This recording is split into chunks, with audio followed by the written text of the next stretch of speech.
And though I was hated and persecuted for saying that I had seen a vision, yet it was true. I knew it, and I knew that God knew it, and I could not deny it.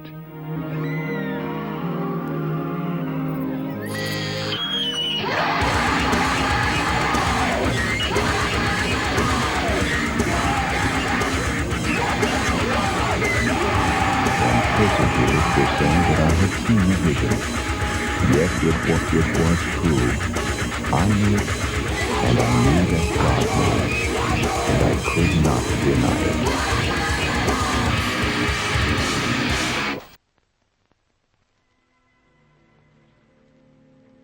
Siempre me ha parecido tan extraño que alguien quiera dedicarse a esto, enfrentarse a cosas que no tienen explicación, cosas que en teoría no deberían de existir. La simple comparación entre lo humano y lo que no entendemos siempre ha rodeado nuestra vida y curiosamente siempre se relaciona con un mismo lugar: la religión, demonios, rituales y posesiones. Esa relación que existe entre lo religioso y lo oscuro siempre me ha causado bastante misterio, y el hecho de que exista un apartado específicamente para lidiar con esos problemas lo hace mucho más incómodo. Recuerdo mucho esa sensación de pesadez e incomodidad cuando me contaban historias relacionadas con lo paranormal, y tiempo después, cuando conocí la existencia de los exorcismos, no paraba de preguntarme cómo sería una vida dedicada a pelear con lo que la religión considera execrable. Por mucho tiempo creí que era algo sencillo, que bastaba con aprender algunas frases en latín, llevar una cruz contigo y tener huevos para escuchar a los demonios diciéndote de qué te vas a morir.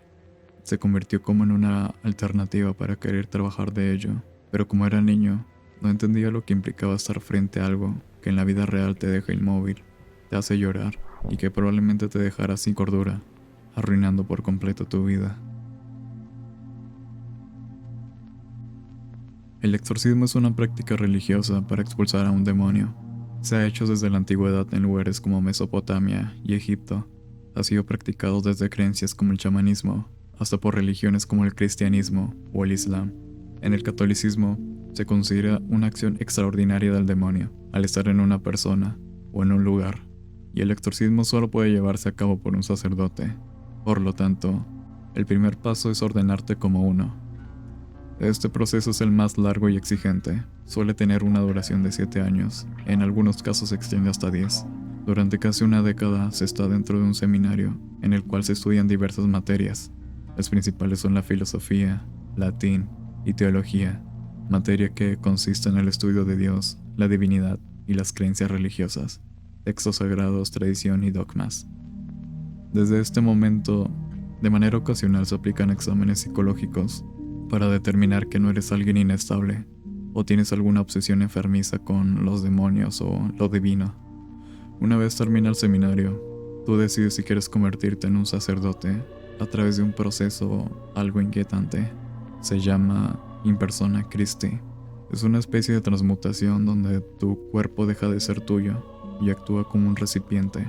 En este momento dejas de ser un civil para convertirte en un representante directo de Dios, quien opera a través de ti. Aquí ya puedes realizar exorcismos menores como el bautizo, que consiste en liberar el dominio del mal en la persona y guiarlo a través de la iglesia, aunque todavía no estás preparado para expulsar demonios, porque son cosas que te sobrepasan en cualquier sentido. El Canon 1172 es una norma dentro del Código del Derecho Canónico que rige en la vida y disciplina de la Iglesia Católica. Esta norma dice lo siguiente: nadie puede realizar exorcismo legítimamente sobre los poseídos, a menos que haya obtenido un permiso especial y expreso del ordinario del lugar. Si intentaras un exorcismo en este punto, no solo estarías rompiendo una ley que te expulsará de la iglesia, sino que también estarías cediendo al mal. Hay que recordar que los demonios son manipuladores y que tienen la capacidad de ver a través de ti. Esto quiere decir que incumplir cualquier norma sería una herramienta para quebrarte psicológicamente. Para esto, el permiso para realizar un exorcismo tiene que ganarse con el tiempo, demostrando ser alguien escéptico, algo que, si lo piensas un poco, parece contradictorio dentro de la religión, porque te piden no creer, pero tiene todo el sentido del mundo. El obispo que entrega dicha licencia debe de estar seguro que cumplas con estos rasgos. Ciencia. El candidato debe de ser alguien que crea primero en la psicología y la medicina. Alguien que cuando ve algún tipo de comportamiento extraño, no piense que se trate de alguna posesión. Esto es porque muchos casos de posibles exorcismos siempre son causados por trastornos mentales. Prudencia. Alguien inquebrantable, con la mente de hierro, que actúe con sensatez y reflexión. Alguien que, cuando escuche sus secretos y miedos más profundos, siendo gritados por una voz inhumana, no parpadee ni una sola vez. Piedad. El exorcista debe mantenerse conectado con la iglesia en todo momento. A esto se les llama estar en gracia, haber confesado sus errores y no dudar de ellos. Es como una especie de escudo que evita ser vulnerable con los demonios y además te permite expulsarlos sin sentir lástima por él. Cuando eres elegido, debes recibir formación especializada en el rito del exorcismo. Si bien no hay un programa universal, existen varios métodos. Uno de ellos es entrar al Pontificio Ateneo Regina Apostolorum, en Roma, donde se imparten cursos sobre exorcismos y la oración de la liberación. Pero no es necesario ir tan lejos. El camino más común es el del aprendiz, donde una vez que reconocen que tiene los rasgos necesarios, lo siguiente es estudiar demonología, psicología, liturgia y comprender el ritual romano. Este es uno de los libros litúrgicos oficiales de la Iglesia Católica. Se creó en 1614 y a través del tiempo ha tenido algunas modificaciones. El libro contiene todos los servicios que un sacerdote puede realizar y se ha dividido en volúmenes. El que nos interesa se llama De Exorcismis et Supplicationibus Quiesbusdam, una especie de manual que contiene las normas, que le dice al exorcista exactamente qué puede preguntar y qué tiene prohibido decir, además de oraciones y salmos para decir durante el ritual. Es un libro muy estricto, te deja en claro que no debes de hacer preguntas que no sean para saber el nombre del ente, el día de su salida y cómo entró. También tiene una sección llamada Praenotanda, donde se enumeran muchos signos que ayudan a distinguir una posesión real de una enfermedad.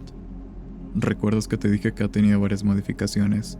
Pues justamente la última añadió la palabra supplicationibus y consigo varias oraciones en forma de súplicas. Muchos exorcistas, entre ellos el más famoso del mundo, Gabriel Larmort, odiaba esta última versión del libro, ya que era más débil, porque le suplicaba a Dios a intervenir en vez de que el exorcista obligara directamente al demonio que se fuera.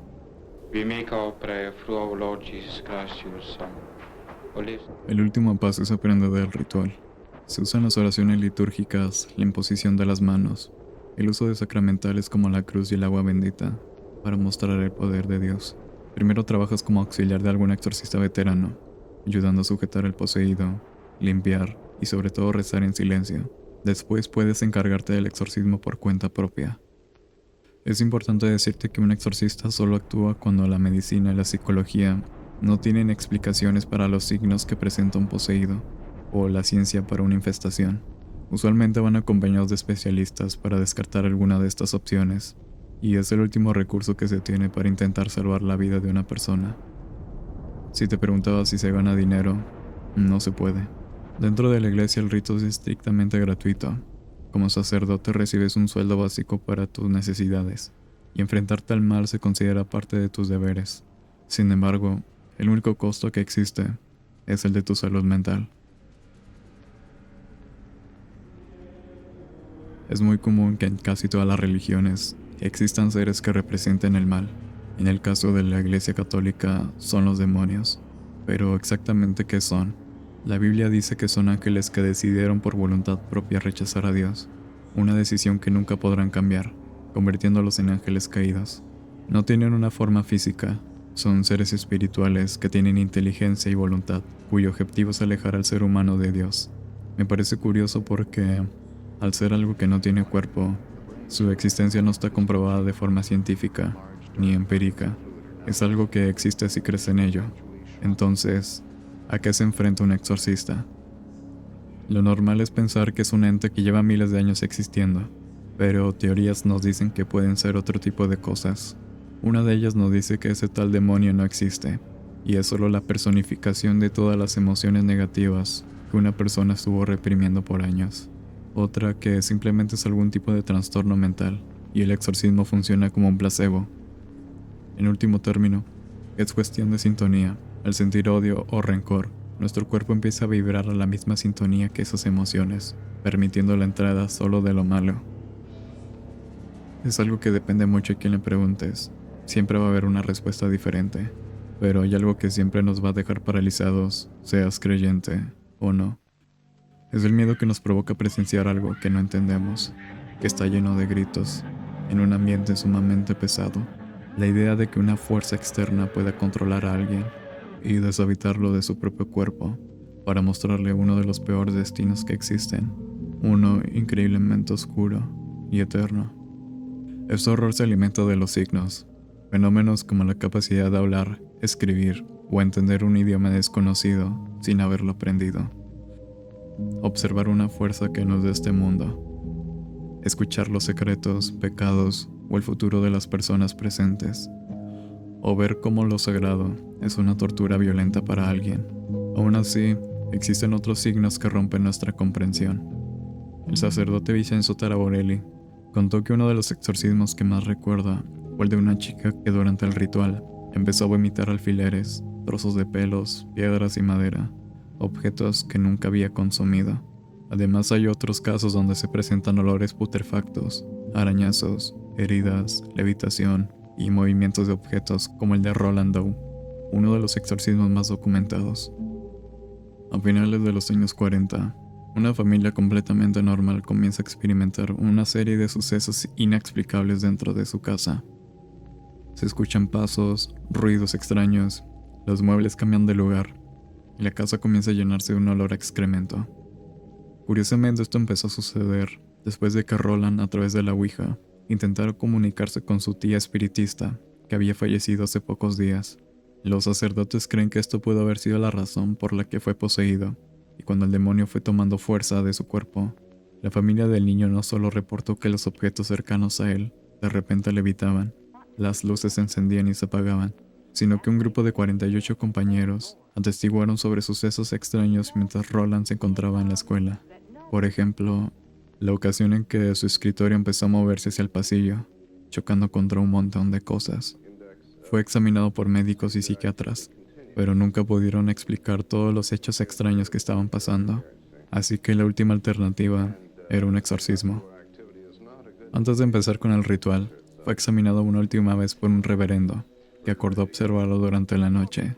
Fue entonces cuando reportó que escuchó fuertes vibraciones, rasguños en la pared, y las sábanas que cubrían a Roland comenzaron a volar por todo el cuarto, concluyendo que había algo maligno dentro de él.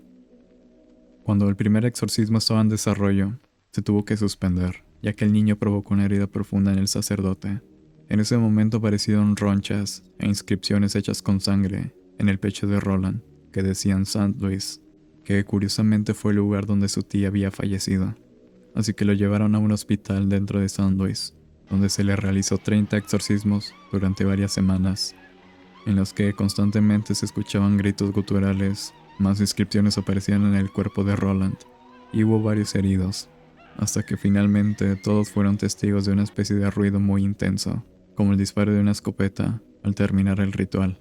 El demonio fue expulsado, la familia jamás tuvo problemas, y Roland tuvo una vida normal. Fueron 9 sacerdotes junto a 39 testigos los que firmaron los escritos finales que documentaron la experiencia de Roland, y siempre creyeron que se trató de una posesión real, pero esta serie de eventos han tenido muchas interpretaciones.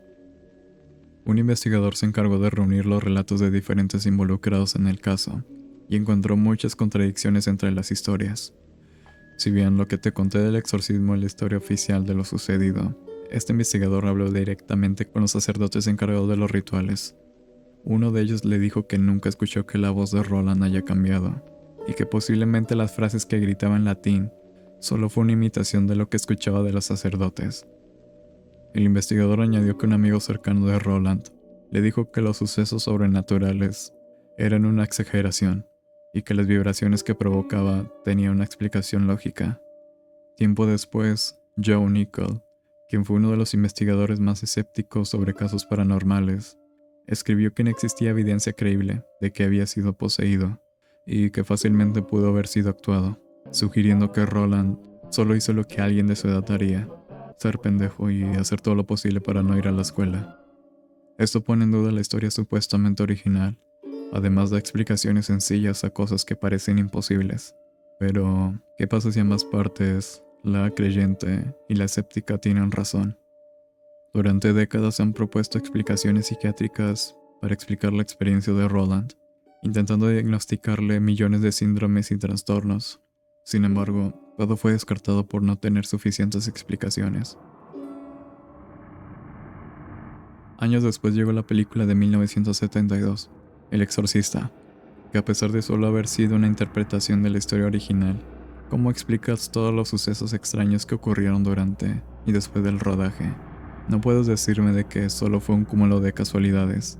Dime cómo misteriosamente se incendió todo el set, menos la habitación donde sucedía el exorcismo, las fallas del equipo, las amenazas de sacerdotes y grupos ocultistas, los accidentes, y lo más fuerte de todo, la muerte de 9 personas, todas bajo circunstancias extrañas.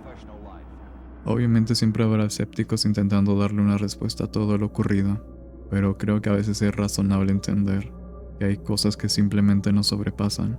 El tema del exorcismo siempre estará en una línea muy delgada entre esos dos mundos. Si me lo preguntas a mí, creo que ambos se necesitan para darle vida a este fenómeno. Como lo vimos antes, una de las cualidades del oficio es descartar lo más lógico antes de buscar ayuda en la religión. Tampoco soy la persona más creyente del mundo, pero creo que está bien no descartarlo. No por nada en lugares donde la religión y lo espiritual son tan presentes como en Latinoamérica, los exorcismos siguen siendo muy buscados. Todos tenemos una anécdota, una historia que te contó un amigo o un familiar. Y es verdad que también existe la otra cara, la falta de entendimiento sobre los trastornos mentales, donde las familias más puristas o más religiosas de volada lo relacionan con el chamuco. Al final es un tema un poco denso, pero pienso que es para que tengas una opinión propia a base de la información. Y seas creyente o escéptico, al menos ya sabes cómo ser un exorcista.